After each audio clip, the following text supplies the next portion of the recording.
আজ হচ্ছে মাংস ভাপা করব। মাংস ভাপার জন্য মাংস নিয়েছি 14 পিসের মতন, তার সঙ্গে সর্ষে পোস্ত, কাঁচা লঙ্কা আর হচ্ছে নারকেল আর 8 কোয়া মতন রসুন, আর এইদিকে আছে কাঁচা লঙ্কা 10-12টা মতন। আর এখানে জলটা গরম করব, ওগুলো সব মাখিয়ে বসানোর জন্য জলটাও রেডি করে রেখেছি। যেগুলো দেখালাম সবগুলো রেসিপিগুলো এখানটা দেওয়া হলো, দিয়ে জল দিচ্ছি, জল দিয়ে বাটবো মিক্সিতে।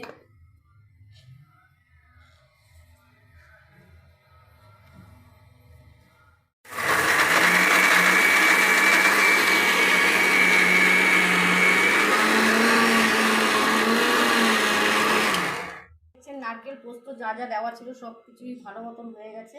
এবারে এর মধ্যে 1 চামচ 1.5 চামচ মতন টক দই দেবো।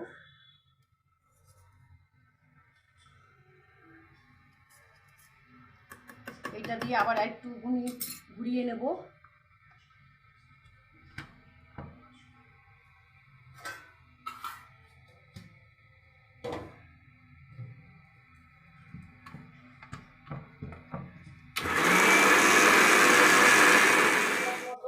যতটা আপনারা করবেন ততটা অনুযায়ী নুন দেবেন। আমি এখানে 1.5 চামচ মতো নুন দিলাম। দেওয়ার পর এই পেস্টটা ঢেলে দিচ্ছি, যে পেস্টটা করেছি।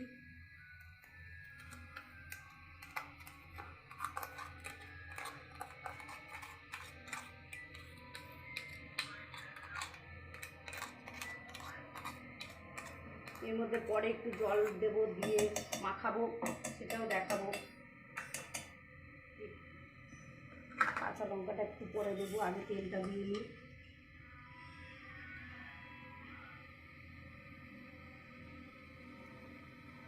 দু চামচ দিলাম, 4 চামচ, 6 চামচ মতো তেল দিলাম। দেওয়ার পর এটাকে মাখাবো ভালো করে। এটাকে মাখাচ্ছি ভালো করে, ম্যারিনেট করছি, ভালো করে ম্যারিনেট করছি এটাকে। এবারে এটা ভালো মতন হয়ে গেলে তারপরে এটার মধ্যে জল দেব অল্প। ওই যে এটা ধোয়া জল, মিক্সিতে যে লেগে রয়েছে অনেকটা, ওইটা ধোয়া জল দেবো।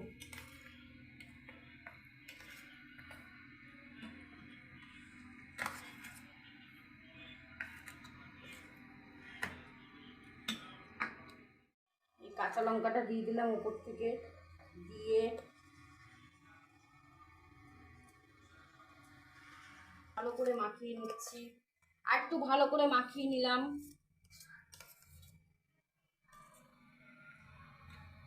নিয়ে এবারে গ্যাসটা জ্বালাবো। গ্যাসটা জ্বালালাম, প্রথমে একটু বাড়িয়ে দিয়েছি, দেওয়ার পর জলটা গরম হবে, তারপরে লোতে দিয়ে এটাকে ভাপা বসাতে হবে। জলটা দেখছেন ফুটে উঠেছে। এবারে আমি এটার ঢাকনাটা আমি দিয়ে দেবো, দিয়ে ওর মধ্যে বসিয়ে দেবো।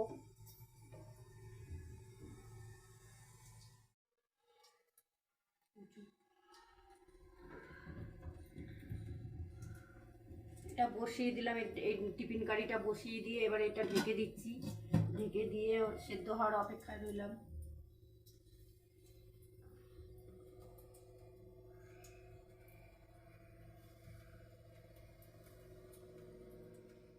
বন্ধুরা এবারে এটা খুলবো, গ্যাসের ফ্লেমটা বন্ধ করে দিয়ে গ্যাসটা অফ করে দিলাম।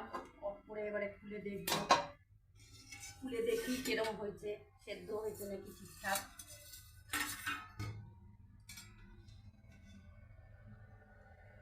হ্যাঁ, সেদ্ধ মোটামুটি হয়ে গেছে। এবারে আমরা মাখন দেব, মাখনটা দিয়ে রেখে দেব। রেখে দিয়ে এটা আবার ঢেকে দেব। আবার ঢেকে দিলাম, ঢেকে দিয়ে এটা কিছুক্ষণ আবার থাকলো এই গরমের মধ্যে। তারপরে মিনিট 10 পর নামিয়ে দেব।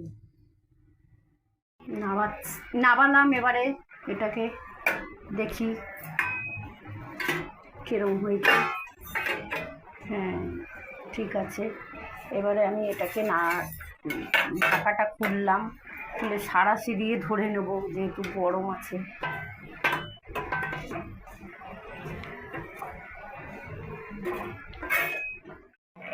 ঢালছি এবারে ভাপাটা। মাংসের ভাপাটা নামালাম, রেসিপিটা যদি ভালো লাগে আপনারা করে খাবেন।